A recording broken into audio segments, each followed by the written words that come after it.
Take a deep cleansing breath. I know, right? Deep cleansing breaths. That's how we're going to start this podcast. Very demure. Right, very demure. Really? We're going to start with that? Yeah. Hey guys, it's Lost, and this is the second episode of the another Apple Sleep Experiment podcast.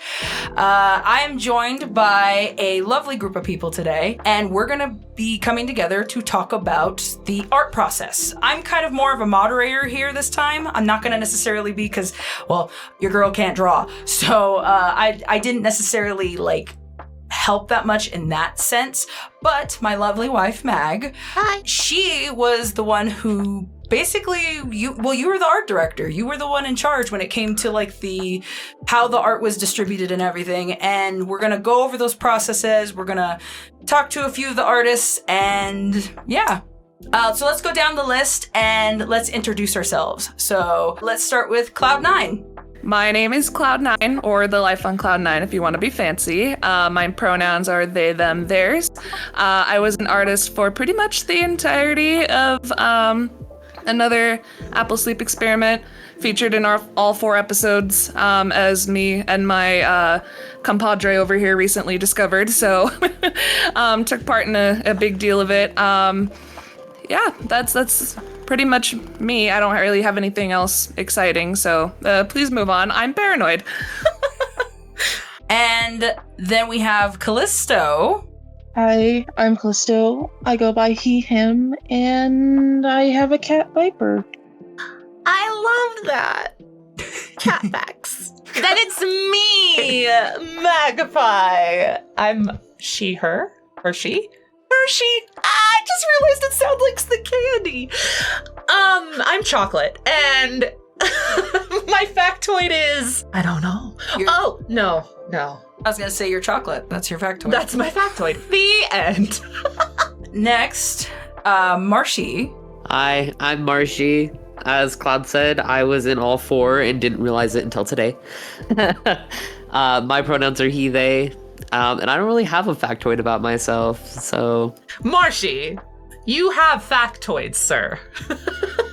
My factoid is I have no brain today, so...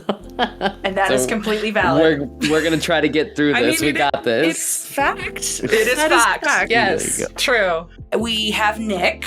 Yeah, my name is Nick, MindlessSketching. I go by MindlessSketching or Nick or Mindless Nick. It kind of depends what media I'm on. But I use she, her pronouns, and I drove 6 hours. I might have been speeding. That's arbitrary. We don't know. But I drove 6 hours to be here, so very excited to get started. I think you win factoid. And then Sunny. Hello, my name is Sunny. My pronouns are he, him, and she, her. I have done lots of art things for lots of people in the 10 plus years I've been in fandom. I've also done voice acting things, and today I am voice acting someone who is not sick. Yay! And then lastly, but not leastly, VladiVoices. Hello, I'm VladiVoices. I do voices and also art. And I just got over the COVID. Nothing can kill me, bitches. Let's go! Yay! Life is the best factoid. So the process of doing art for projects is Lost comes to me and says, I need art. And then I sit by my computer for a moment and I think to myself, can I do it all myself? And 99.9% of the time, I answer no. There is that 0.1% of the time that I take on too much, and then my friends have to bail me out. Yes, art docs. Oh, I love and hate them both. They're great. They're horrible. I go into way too much detail, but I feel like that's a benefit for artists, in my opinion. I hope. Just basically, not only do I put the script of what it's based on, but I will give them character reference, background references, I'll give them the expression from the characters, the context surrounding the image so that they don't have to read everything because reading sucks. How long are your art docs usually? This is not for Apple Sleep specifically, but I have a comparison. There was a project we were doing And the script itself was about 14 to 15 pages, and the art doc ended up being 100 pages. That did not include all the reference pages. I hate it. But it makes everything so cohesive, and it hopefully it makes people not worry about whether or not their art's gonna match the next person. I'm a stickler for details, so I always try to remember every nitpick little thing. And even then, I can't predict everything. And then based on the project, we will create a server with the artists. Sometimes we do, sometimes we don't. We did for this one because it was a very, very massive undertaking. And to be honest, it's one of my favorite parts of the production process is just hanging out with all the artists. I find that we lift each other up, and that's not always true for servers on Discord. But artists seem to really promote other artists or help whenever they can, or just, I don't know. It's such a joy to go and see work in progresses and stuff that isn't even for the project. One of my favorite things when I'm down is just scrolling through the show me what you're doing, show me what you're working on. I'm totally interested in all that. It's fun. How many artists in total did we have for all the project? That would have been a fantastic number to realize before coming here.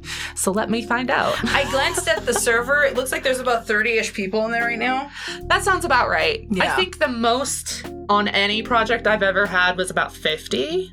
But I think for Apple Sleep 2, it was somewhere in the mid-30s. Yeah. A couple did not want to be a part of the server, and that's fine. Servers aren't for everybody. Reaching out to artists. I talked about this to Sunny literally the other day. I have such crippling anxiety when it comes to reaching out to people because 99% of the time I feel like they're so annoyed or bothered. Why would I want to go back and make more pony art for you? There's just this inherent fear in my head of I'm asking too much. I'm asking too much of people. They're going to be too busy. I'm bugging them. I'm annoying them. And it's almost never the case. Almost never. And even when they aren't available, it's always oh, but catch me next time. Or, I enjoyed working with you in the past. I'll totally watch it when it's done to support you that way. But my top priority as the art director is to make sure every single artist feels respected and appreciated. As detailed as the art doc is, I also want their creative interpretation too.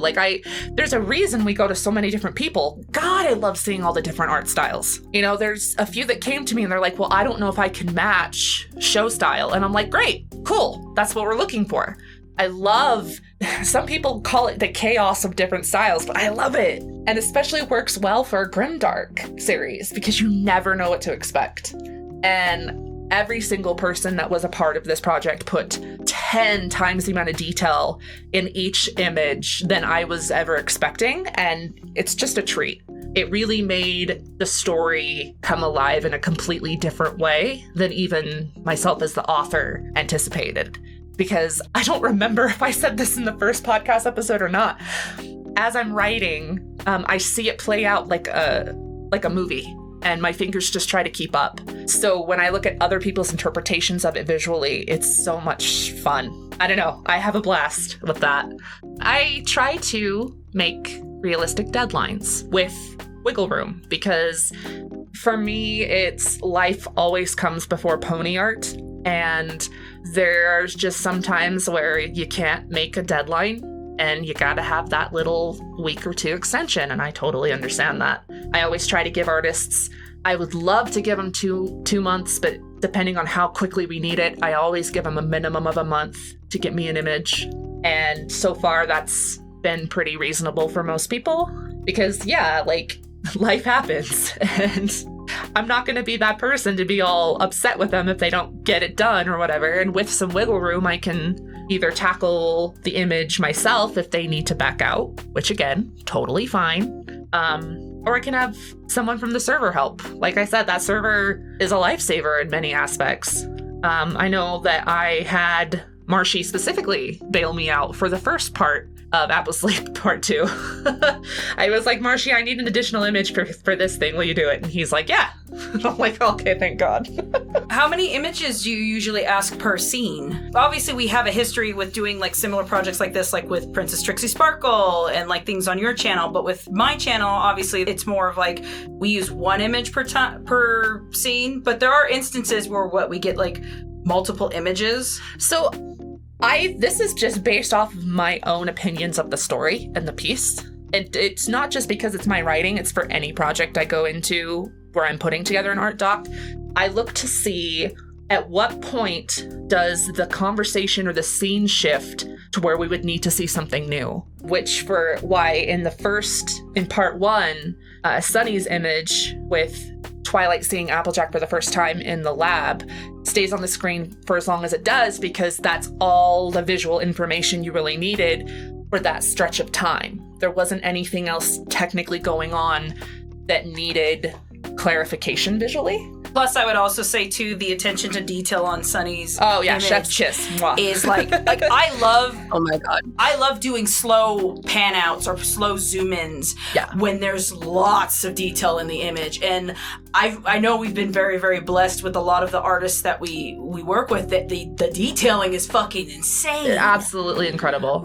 So like for narrations and stuff like that, it's perfect. But in that same part 1, there are like 3 images in a very short amount of time because the scene shifted. So we had Twilight outside of Starlight's room, and then Twilight crawling through the broken wall, and then Twilight in the room. And that happened much quicker than different other segments of the story. So I just kind of break it up depending on what do I think would be visually dynamic, and not necessarily about every little thing has to be visually showcased. Because I would say half of the art of this project is art and half of it is audio. And I want the audio to shine too.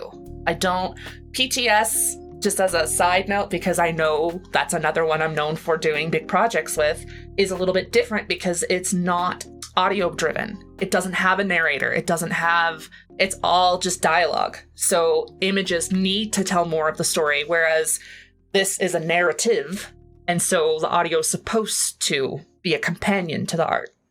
So, I wanted to go down the list and basically have everybody talk about their experiences on the project. There's a couple like bullet points that I've already given everybody too, but like for the most part though, you guys are gonna be hearing what it was like to work on the project and what was expected and things like that. So, starting with Callisto. It was actually really wonderful to work on this project. It was an experience that I'm very happy to have, and I'm grateful for it. My art appeared in all the episodes except for episode 2. I was sadly absent for that one. I was gonna say, you had like a really, really big part in episode 3 with... I do remember 3 having so much Callisto art. It was amazing. Yeah, especially like when AJ pops out of her cocoon. I don't know how to fucking describe it. See, I like the interpretation of the monster from Callisto. Yeah, when it was first transforming. Yeah, God, that was so good. I use Megabang. It's a digital software. Oh, okay, so cool. you use I've never even heard of that one. I was gonna say I haven't heard that one too. So you use a tablet then, huh? Yes, ma'am. Is it possible to have a piece that you both hate and love? Yes. Yes, it is. I have plenty of fanfics that is the case. Look, y'all remember the piece where I finally got to do some bloody artwork with Apple Bloom? Yes. Yes. So that one was a pain to do. I loved it. I loved the outcome, but when I was first doing the sketch work, the layout of the room kind of messed with me. I think it was my dyslexia because I wasn't reading it right. But it took me forever to get it right, in my opinion. But I still love it. Everybody always mentions the little cameo of Lost and me in the corner of that image. It's so cheerful amidst all the death. It's great. See, no, my favorite piece isn't even a piece that ended up in the reading. It was that shitpost art that you drew of Twilight Spackle. Like you went drawn shitpost art. 'Tis a bitch. Tis a bitch. Tis a bitch. I was just like, yep, that's the whole vibe. That's the vibe. I mean, when we all found out about the ending, I guess it didn't really affect it as much. I mean, I guess the only one would have to be the sculpture painting, where I had to know all the faces and who had died. I was sad about, I can't remember his name, but he's the white Pegasus with the yellow mane dying, because I was like, oh no, not him. Was it both biceps? Yes. Yeah, that one. Well, luckily, I'm not one to get easily upset, because there was actually nothing that made me upset about this community. It was just wonderful, and I really have nothing negative to say. Yay! From an art perspective, it was fun because it challenged me. I've never done a lot of background pieces like that before, so it was very fun. From a fan perspective, it was like having an anime moment right there, because I'm like, oh crap, I'm working with 2 big YouTubers, so terrifying and happy at the same time. Totally excited. You're in good company for terrifying. You're good. I'm just very glad to be here, so that's about it. Yay! Yay! Was Callisto the one that did the most artwork pieces? We have that written down. Hold on. Yeah, we do Hold actually on. have I have that a doc written for down. that. One moment. Let's find the doc. Yes, Callisto did the most. That's what I 9 thought. pieces. I was gonna say, because that's what I thought. Yeah. So, no, thank you again for that. I mean that. This statement is from Spencharly. Firstly, I never thought I would be part of such a big project. It was an honor as an artist and a great experience. I also learned a lot. I will continue to try and improve my art style and look forward to future collaborations. Thank you, Lost and Mag. I appear in all 4. I believe I did have to double check on that as well. So Marshy and I are in the same boat currently, and that boat has multiple holes and it's sinking. I did appear in all 4. I did a piece for like the intro, like I guess build up like before shit goes down in episode 1 of Twilight handing out checklists of all the shit for the main 6 to do. And then episode 2 I was Pinkie Pie focused. Episode 3 I did one for RD and one for Rarity. And then episode 4 with the big reveal, I think that was the most I contributed to episode 4. So yeah, pretty much in all 4 episodes for me. I am mostly digital. I do try to sketch sometimes on paper just to get a rough feel for things. I remember there was one banner of the Fallen that I designed for Mag that I just crudely threw together on paper, but I am 90 to 95% digital on Procreate, actually, the mobile program, on a tablet. I liked everything that I did for this, pretty much. I think the ones that were my favorite were actually for the last episode, episode 4, with Apple. Have we given a spoiler warning for this? Am I allowed to talk about the ending? Fuck it. It's been a year. If they haven't seen it, it's their fault. If you haven't watched it by now, what are you doing? What are you doing? What are you doing? Why are you here? Why are you here anyways? Like, yeah, you should go watch the fucking sequel. All right. Well, yeah. So, yeah, my favorites, I think, were actually in the last episode with the reveal of Apple Bloom. I had the most fun kind of like putting that one together. It was the most, like, I think, attention to detail I've put into a piece in a while, so really enjoyed that one. Episode 3 with Rarity specifically was another artistic challenge for me, but it ended up being fun. I got to write bloody messages on walls, so that's always fun and a great time. I think the one that maybe, like, I don't want to say it got under my skin the most, but I think the one I had to, like, take a step back from and, like, ask for other people's thoughts on the most, I think, was episode 2, because I had to draw a burning building. My part was when Sugar Cube Corner gets burned to the ground and all Pinkie can do is watch. So that one, trying to draw a building on fire, and then the interior where AJ's still in the building. So she's in a building that's burning, but not actually burning herself. Trying to figure that one out. Yeah, that one I do say I had to take a step back a couple times and reach out to people and being like, am I doing this right? So I think that one maybe took the longest, I would say. I really, really liked the piece that was in part 1 with the sticky note. That was like perfection for me. I was telling Mag, my logic behind that was because I actually reached out to Mag and I was like, hey, so my scene takes place in the throne room. Starlight's now the element of honesty. And they're trying to erase like all evidence of AJ like pretty much existing, it seems like. So would they make any effort to like cover up that cutie mark on the seat, like on her throne? And my thought behind it, because Mag was like, yeah, sure, like it would probably be covered up in some capacity. My brain's like, okay, they're gonna try to erase it and get rid of it and pretend it's not there, but they're not gonna think too hard about it. They just want to cover it up and forget about it.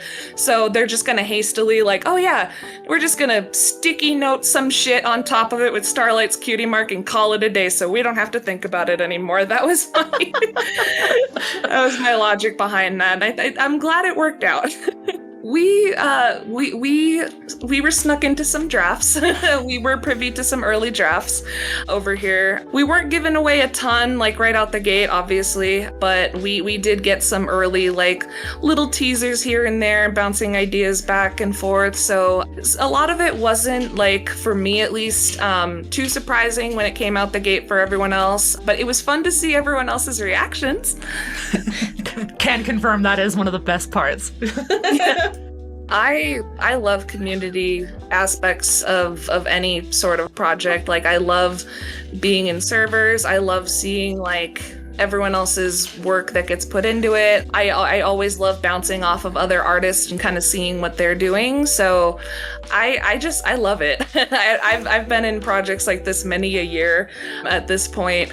So it's always fun to see. I always love like the community aspect, people coming together to make some awesome shit. It's great. It's a great tagline. People come together to make some awesome shit. Let's make awesome shit, y'all. I only have one word for it, and it's good. It was so gentle, too. Just good.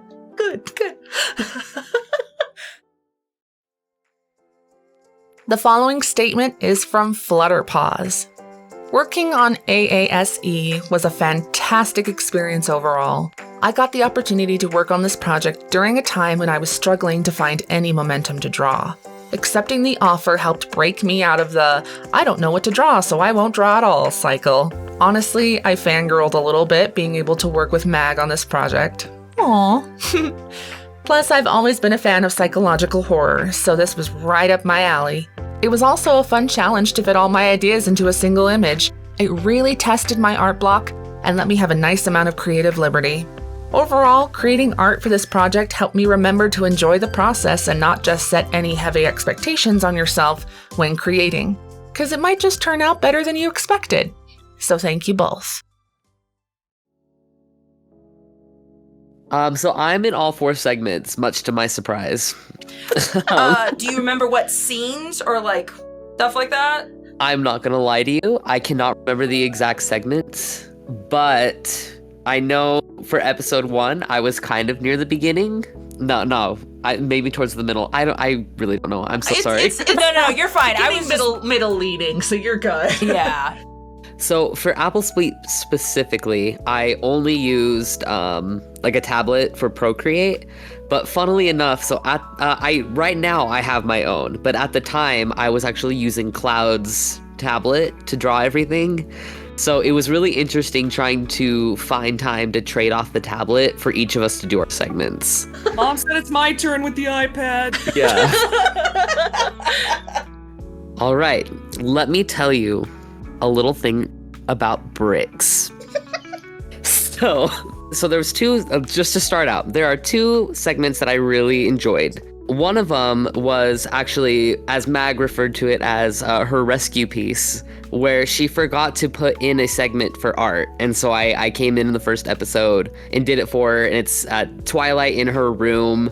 So I really liked that one. And then there was another one I really liked with Pinkie Pie and Applejack in Sugar Cube Corner. I just really love the detail and stuff on that one. But the thing that got under my skin is, for my first segment, I decided, let's draw Twilight walking up to like her basement door, and obviously it's in a castle basement, so there's all your bricks for you. And I was like, okay, well, I can do that. I can individually shade all these bricks.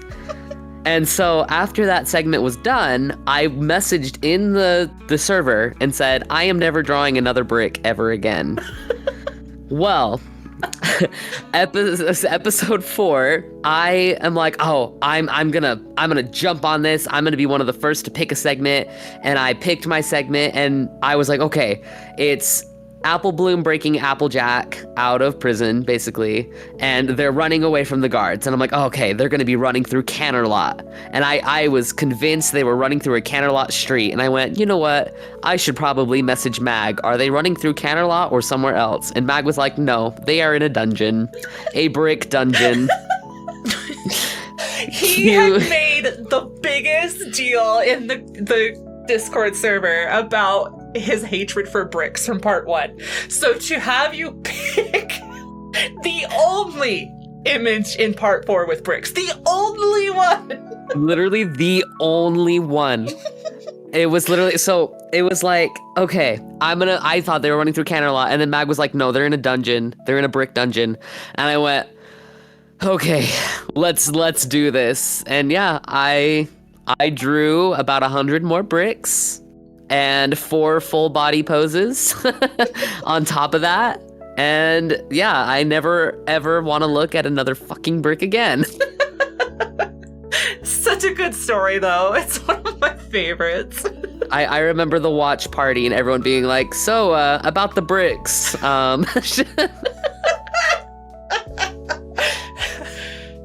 So, as mentioned with Cloud, I'm not sure if Cloud and I were together the first time we talked about it, because I think I remember just Mag and I talking about it when I was over one time.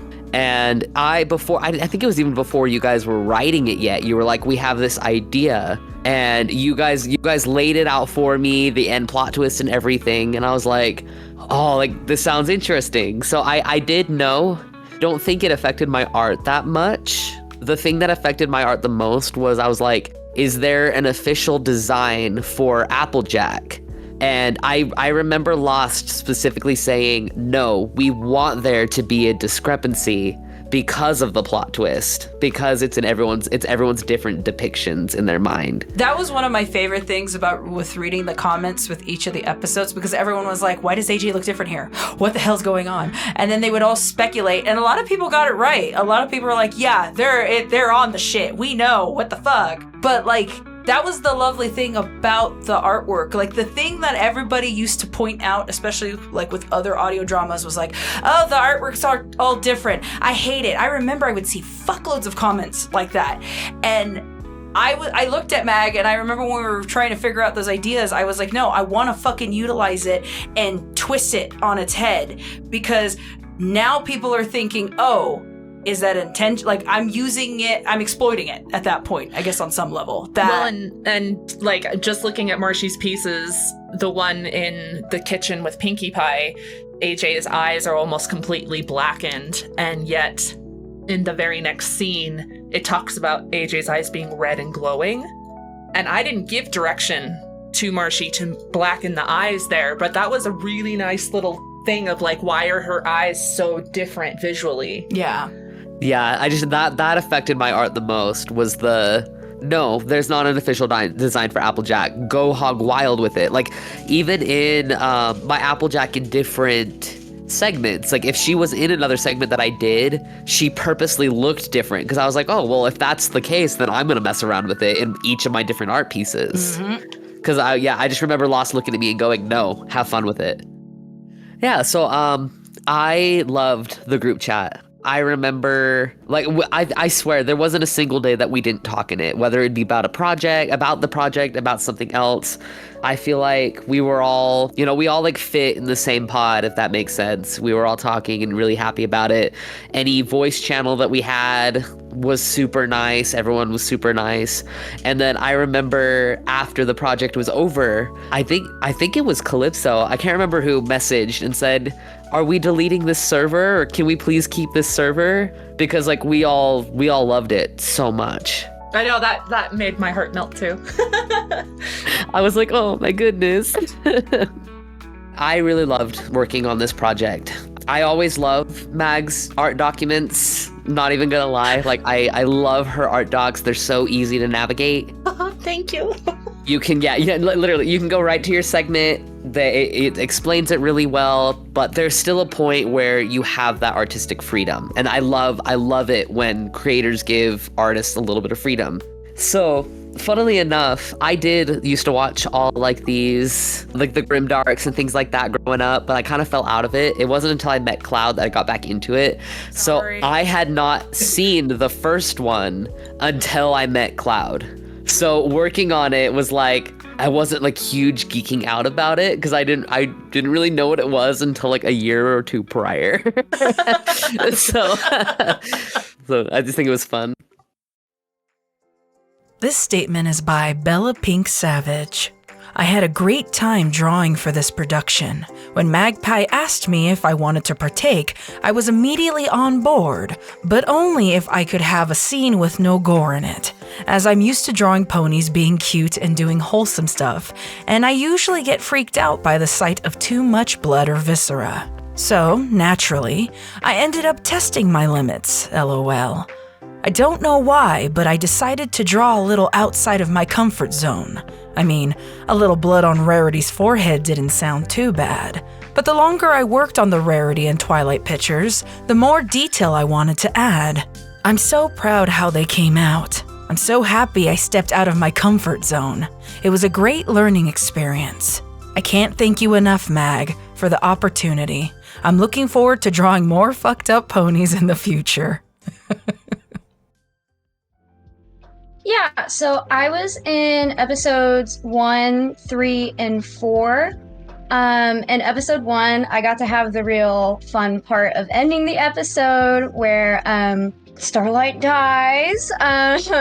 And we, Twilight gets bonked out by unknown figure, which we learn later. And then in episode 3, I had 2 different parts. I had the scene where the syringe is thrown through the window and Rarity is reacting to it during the dark and stormy night. And then I also had the scene later on where her and Applejack are fighting for the scissors to try and, outbrood each other and stuff like that. And then in the final episode, I had the scene where start to have our resolution and Apple Bloom is called outside by the royal guards and she's kind of just explaining to them, what's going on.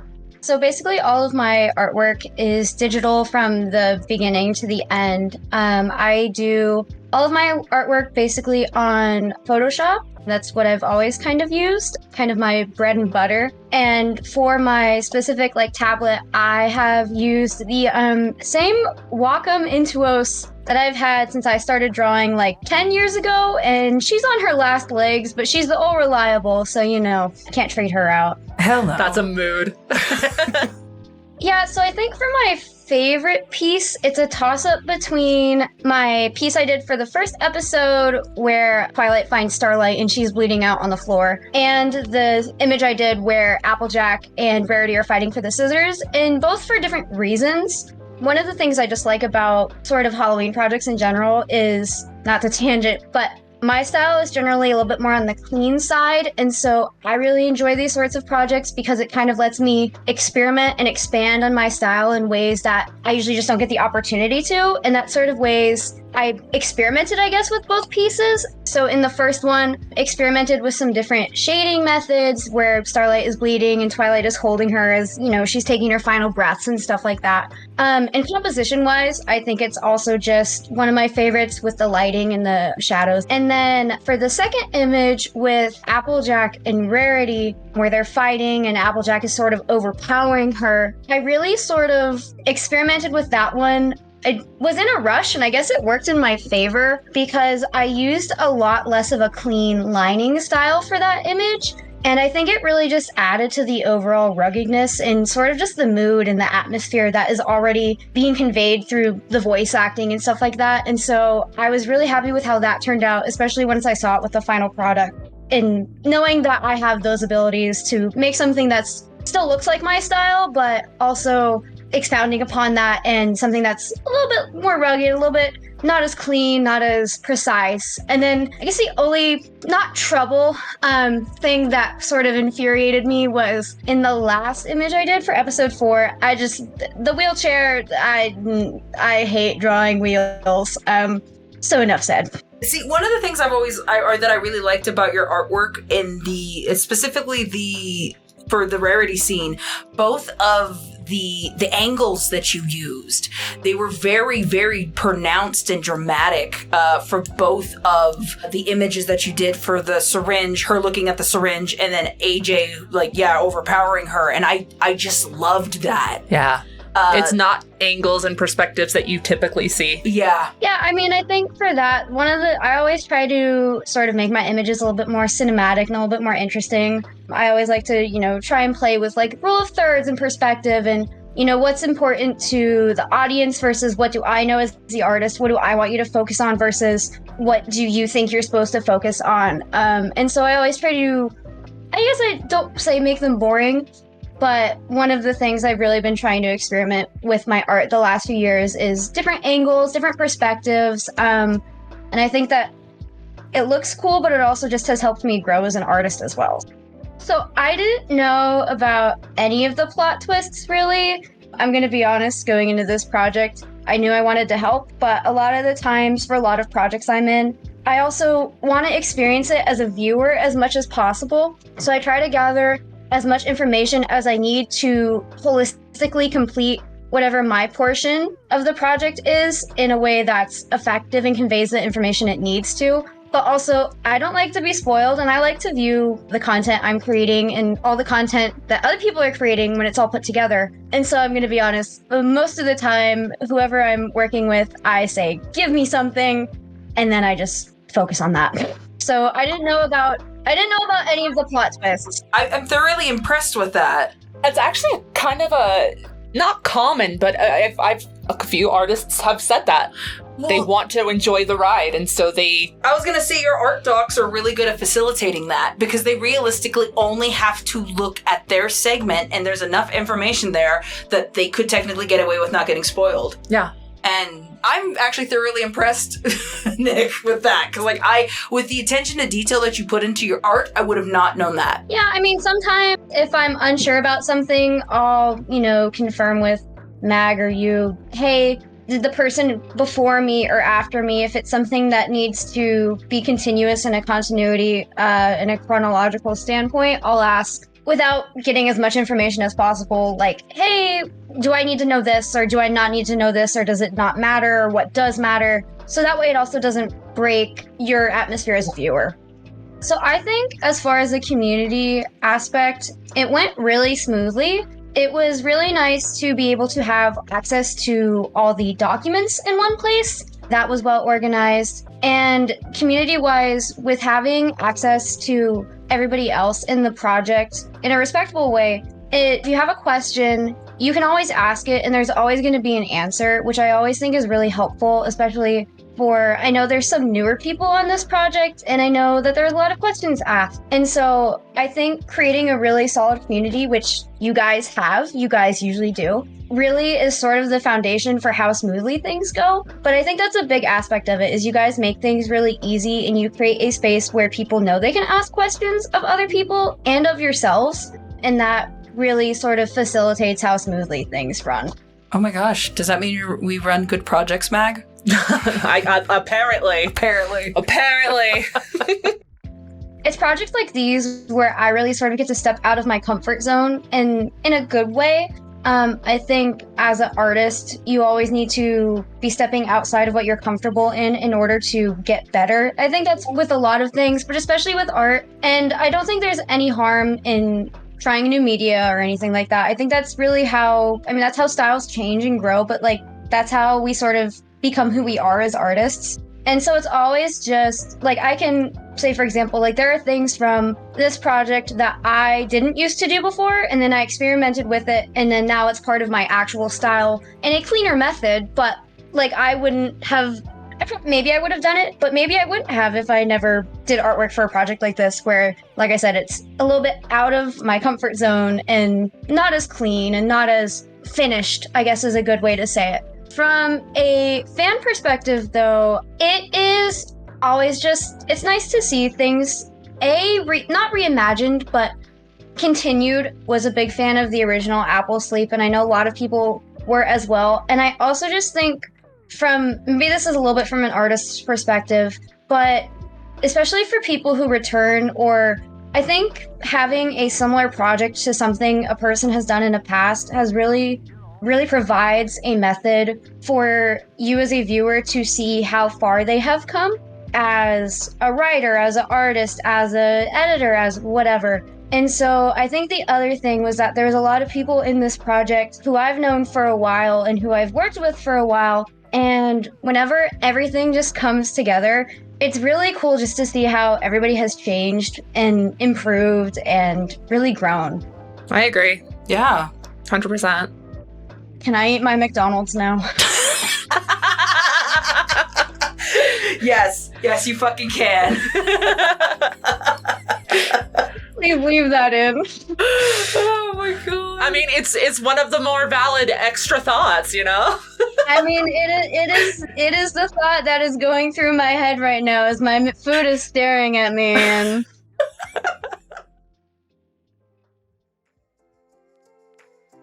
the following statement is from Corvibug. My name is Corvibug, formerly known as Folky Yote or K90 Studios, and I adore this project and had so much fun being a part of such a spooky tale.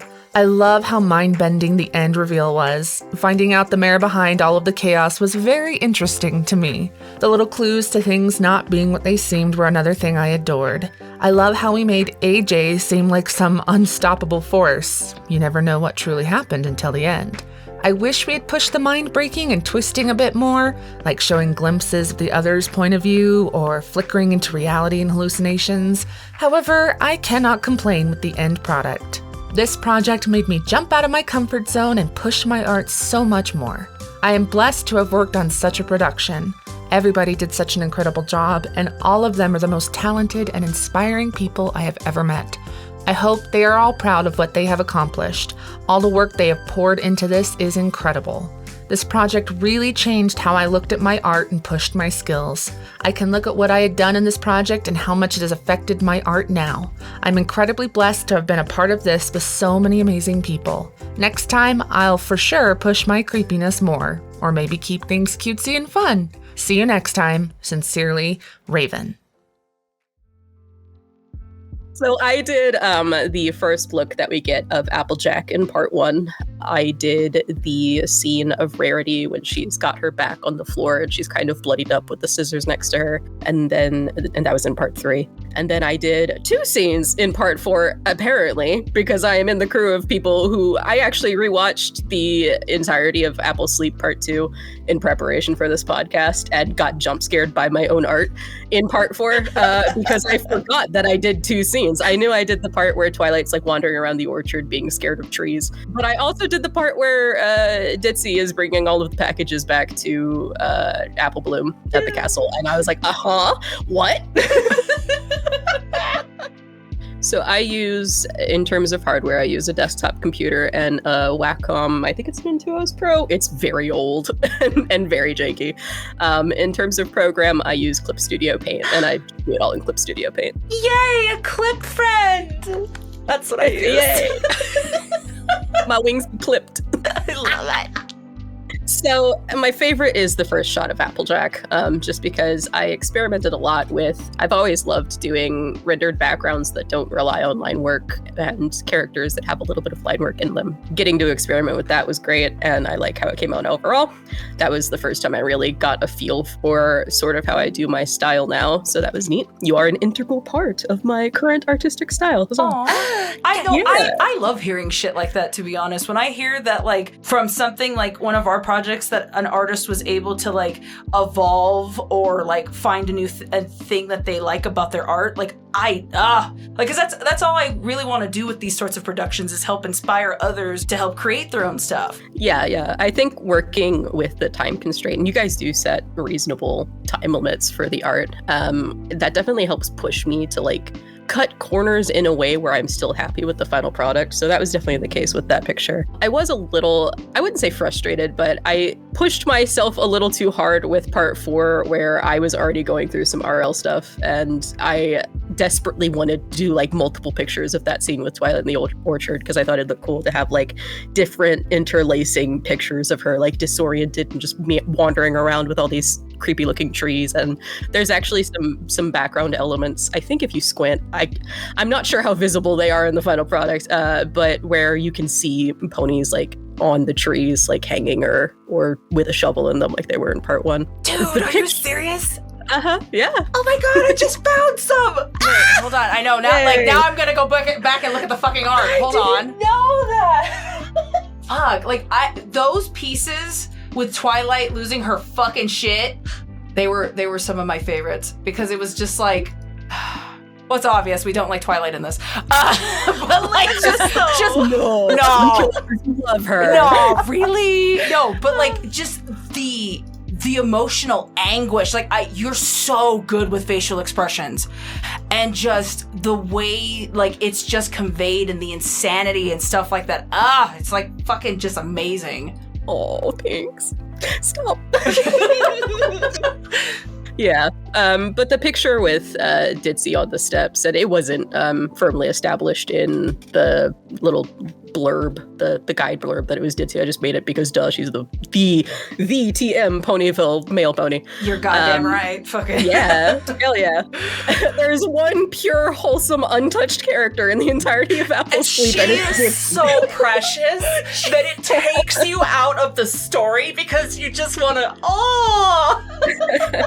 you're like, we needed a palate cleanser, okay? Just to make the horror push that much harder. Just one cute little ditzy face. right? Fucking, oh my god. Yeah, but all those fucking presents, though, that was a struggle. Presents were my bricks. I wound up just like copy pasting and morphing and color shifting them so I didn't have to deal with it. And the angle was so hard. It's very fudged, but I think it worked out okay. No, it looks, you would never be able to tell. It looks great. Thank you. A little bit. I can't remember if Mac would like come to me to talk to them or if we would just get talking and then it'd be like, oh, hey, well, while we're talking, you know, what did you think of this scene? Or how is this reading so far? I remember we had a conversation about, okay, something is obviously going on. Like, there's a reveal here. What do you think the reveal is? I didn't guess that it would be Apple Bloom who the culprit was. I wasn't sure if Applejack was actually involved or not, but I definitely knew that there were parts where she either wasn't there or everyone was just super messed up or something. I think that did play a little bit into how I did my scenes, but not too much just because, you know, you're trying to keep it a surprise.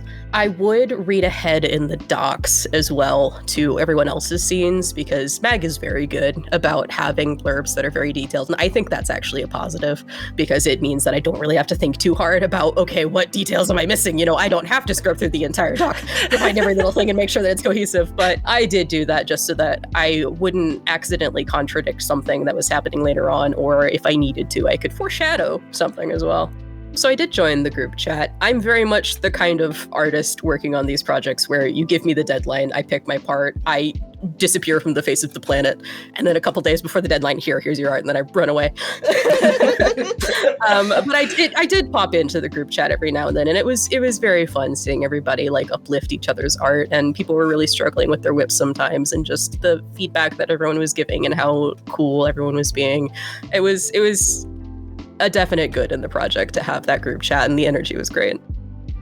Projects like these are a big part of why I'm still in the fandom, because I love seeing so many different people with so many varied talents come together and make something great. And I think you guys were right on the money when you said that the disjointed art styles work especially for horror because it keeps you guessing and you don't know what the next scene is going to look like. And that lack of consistency is like an underlaying, not anxiety, but extra little spice, little salt on the experience. I especially love how the editing, you guys were talking earlier about how certain images can linger longer because they convey all you need it to. You also do a lot with the editing that helps convey action scenes even on a static image, and I think it was really cool to see that play out. Suffering, yeah. It's not even that. My brain's just like, I could give you a 20-minute spiel as to why, like, a certain thing was, like, the end of everything for me mentally. But that's why it's its own podcast. Yeah, episode. that's why the editing and the production is literally its own podcast, because it's gonna be an hour of me just bitching. But that's the one thing I do love about getting artwork from, like, you guys and, like, other collaborators that I've worked with over the years, because, like, it's the fact that a lot of the people that I've worked with, like, you guys help us either pro bono or for, like, very little, and because of that, when it comes to the artwork, I try to always honor it. And if there's a way to amplify it within the editing, like how you said with the like movements or like glitches or like weird things to really amp up and bring out the best parts of that artwork, that's what I try to do. Because like the project wouldn't be nearly as successful if not for your guys' art. It wouldn't. I can tell you that right now. Yeah, hands down. It would not be where it is if not for the art. And that's why, like, the art credits are like the biggest aneurysms that I freaking have, because, and Matt can tell you, I fucking will sit here for hours and like meticulously go over the art credits because I'm like, did I spell this person's name right? Is their art on the screen long enough, Mag? Do I need to extend it? It doesn't help that I have a problem spelling things correctly. Oh my god, don't even get me started on that. 2 writers, everyone. Yeah, 2 writers. But yeah, no, I mean, I think that's a good thing too, is like Mag was talking about how great it is to see her writing come alive in the art. The same thing is for the editing. It's like a positive feedback loop of Mag writes the scene and then, oh my god, look at this art. It's like the movie I saw in my head. And then I give you the art and it's like, oh my god, look at what you did with the art. That's amazing. Yeah, exactly. You give new life to this thing I've been staring at for 3 days. Yeah, I mean, this is also part of why I watch projects like these, even when I'm not involved, is just seeing that community effort and that love for what everyone is doing and appreciation for each other. It's really great. There are 2 lines I want to highlight. It's not necessarily art related, but just because I was re-listening to it, the part where Pinkie Pie is listing all of the cupcake flavors and one of them is blue. I live for that blue flavor lover representation. That came from such a personal place too. But yeah, and then the other line was when Rarity and Applejack are facing each other down, and Rarity is thinking about her dad and then thinking about the syringe, and Applejack asks, lose something? Oh my god. The heart punch though, excellent. Very excellent. You guys are great writers. You're great at everything. It's always wonderful working with you. Aww. Emotions. This statement is by DannysArtDen. Working on Apple Sleep was a blast. It allowed me to get out of a depressive slump. I knew I would love working with Magpie and Lost. They had been a pleasure to work with before from previous projects, like Angel of Mercy and Princess Trixie Sparkle. Getting to draw cute, colorful characters getting violently torn apart is very therapeutic after a day of working retail. Mag and Lost have been absolute sweethearts. I haven't had directors that were so vocally appreciative of artwork. Like, I had never been praised so much for my work than I have working for Mag and Lost. Seriously, they are hella sweet. They actually care if we are sick mentally or physically. They kept communication open and friendly. Sweeties, enough said. Thank you, Danny. The following statement is from the artist UrbanQhoul. Ghoul? I hope I said that right. I probably didn't. Hello. This is UrbanQhoul in text form because talking is scary. Magpie wanted my 2 cents on working as an artist on another Apple Sleep experiment. So here are my quick thoughts and feels. The original Apple Sleep experiment was one of the first MLP audio drama projects I ever assisted with. I've always loved listening to fanfics from TheLostNarrator and Magpie Pony while I draw, so it was beyond exciting to contribute to them. Naturally, when Mag poked me about the sequel, I was super hyped to join in. It felt like all the work I've done for them was coming full circle by revisiting the Apple Sleep universe. I love seeing how it all came together and how hard everyone worked on the project. From the voice acting to the editing and the art, it just feels like a big love letter to everyone's journeys as creatives. Doing art for them has genuinely helped me improve so much and pushed me to come out of my shell. It gave me the confidence I needed to pursue my dream career as a freelance illustrator and start my own projects. Though I'm probably always going to be a social anxious hermit, I just want to say that I love and appreciate the fuck out of Lost Mag for everything. Aw. Thank you for picking me to be an artist all that time ago and keeping me around to draw edgy horses for you guys. So I was in part 2, 3, and 4. I was only not in 1 because I was not made privy to this, Magpie. Listen, you were real busy helping with other things. Actually, yeah, I'm almost positive the reason why we didn't pull you for the first one because you were working on artwork The merch. for Debt to Society, the merch. You were all busy. You were literally doing everything else. Hey, I'm still a fan. I will bend over backwards for your guys' stories. Mostly digital with the... What am I saying? Completely digital. I use Paint Tool Psi with the Wacom tablet. That's my go-to. Oh goodness, which ones didn't I? I think my 2 favorite ones are the Fluttershy fighting off her own animals and Rarity getting ready to stab a bitch. That Fluttershy. That Fluttershy image. Vladdy. That Fluttershy image with the fucking animals and just her fucking raging. It's so good. My personal favorite of yours, just as a side thing, is did I say personal favorite? Did I say that right? Yeah. It's the Apple Bloom with the evil like pyramid fingers Apple Bloom. In part 4. It's great. Oh yeah, she had to have her villain reveal moment. She had to be like, oh yes. Absolutely. I've seen a lot of artwork mimicking that, or fan art mimicking that pose where she's got her hooves together in like diabolicalness. It's phenomenal. I can't words. It's phenomenal. But a picture being like Bane, like, and so I will kill you, Twilight. yes. I want to go on record. I knew Apple Bloom was alive. I knew it. You never said dead, so that meant alive. And also, yes, it affected some of the art because I knew Fluttershy was losing her shit. So I'm like, well, let's make this as abstract as possible. And then same with like when Rarity's facing off with Applejack. Mostly when Applejack's first breaking in, try to have a little abstractness, and of course Rainbow Dash's panic attack here.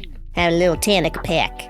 Oh yeah, Rainbow. Yeah, oh my gosh, yeah, you drew that one too, where Rainbow's losing her shit. Oh yeah, no, everyone here had contributed a lot, which is why we were so happy to have you here. And there are a lot of artists that did, like 1 or 2 pieces, but you guys and a couple others specifically really gave it your all, and I just can't thank you enough.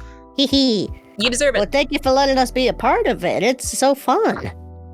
Again, from the fan perspective, getting to see all the art coming through, and it could also like help fuel like inspiration for my own pieces. Be like, oh, this looks so cool. I want to try like get that level too of stuff. It never good as everyone else's, but it all looks so cool to see. It's funny how like a server based around murder horses and stuff is some of the most wholesome people. So true. Art perspective, I loved it. I do always feel spoiled with Magpie's art docs because I know I can just scroll right to my segment and everything I need's right there. I'm like, yeah, I don't have to like read back on other docs. Not that anyone has to, but it is nice to just be spoiled to be like, bring me the references. Come here, bring the references. What time of day is it? Night? Good. Yes, very well. I get real particular. I really do. It is very nice. It lets me turn off my brain and just go creative mode. And of course, as a fan, absolutely love these stories. It's what fuels the creativity of art. I always think art fuels more art. So whether that's the story writing or the voice acting or, of course, the 2D artwork, it's always so amazing to see. Yeah, that's the one cool thing. I think we've talked about it a few times already, but like it's artwork building upon more artwork, building upon more artwork, and everybody has different genres that we're creating them in, but they're all blending together very, very well. And I would say beautifully too, because of like the production aspects and stuff like that. Brain go burr. Yeah, me. A+. A+. Yes, that's how we're ending. That's how we're ending. The statement is from Xephina. Hello, my name is Xephina. Getting to be an artist on another Apple Sleep experiment was a massive honor to me. An Apple Sleep experiment was one of the first MLP grimdarks I ever really watched after Tale of the Lost Narrator. So, after working on so many other projects for Lost and Mag, along with other creators, having the opportunity presented to me to work on another Apple Sleep experiment was amazing. I actually begged to be included during a call while watching the premiere of an episode of Princess Trixie Sparkle 2, when they first announced AASE was in the works. Once I was accepted into the project, I got the chance to read over the parts of the script before the videos were posted, and I was over the moon with the story that was being told. Mag is a fantastic author, and I was excited to get to be a part of this and work with both Lost and Mag. Having worked on so many grimdarks at this point, I always loved the challenge of getting an assignment, of making something creative within the bounds of a story. Making an art piece that helps to tell the story itself. Mag and Lost have been so kind in that regard. Not once when something needed changing did I ever feel I was being spoken down to or not being respected for my work. Quite the opposite. Apologies and thanks were always plentiful when a correction needs to be made. Another aspect that has fascinated me is the editing. How our works as artists that already say so much are brought to life in the videos themselves. I'm always excited to see the final product of the work everyone puts in. Overall, AASE is one of the projects that I had the most fun working on, up there with Friendship is Tragic by Scribbler and Princess Trixie Sparkle 2 by Magpie Pony. I've made so many friends, and working with other artists always helps me to improve my skills by seeing what I love in their art, which is a lot because all of these people are crazy talented, and trying to incorporate it into my own styles. Thank you, Lost and Mag, for this amazing opportunity, and I look forward to working with you both on PTS, Immortal Affliction, and any projects that come after. It's really important that I do this, but I will get emotional, so don't make fun of me. I'm talking to you, Lost. No promises. I want to say this to all of you and to all of the artists who are not here with us in this moment, that I'm honored. Oh, God. Okay, sorry. I'm honored that you would give us these hours and sometimes days of your time. I talked about this a little bit in the first podcast, but this story I wrote largely on my own. I didn't really have editors this time around. It was me, and there was a sense of fear going into the art aspect that people weren't going to be jiving with it. I poured a lot of myself into this, both knowingly and unknowingly. So to have such amazingly talented people be willing and almost happy, not almost, but happy, to help bring a vision from my brain to life is overwhelming. Which is why I have such a hard time sometimes asking for help, because it's like, I don't always feel worthy. I don't always feel worthy of all of your talent and all of your friendship. That server was a friendship for me. It was a really fun place to go where I felt like I belonged. It's not a secret to Lost, but I have often said to her, I don't consider myself an artist. I don't consider myself up to the same level as the wonderful people who collaborate with me. And each and every single one of you brought so much love to this silly horror story with pastel-colored ponies that it blows me away. And it makes looking back on the project and rewatching it again, it just makes it all the more fun and memorable and positive.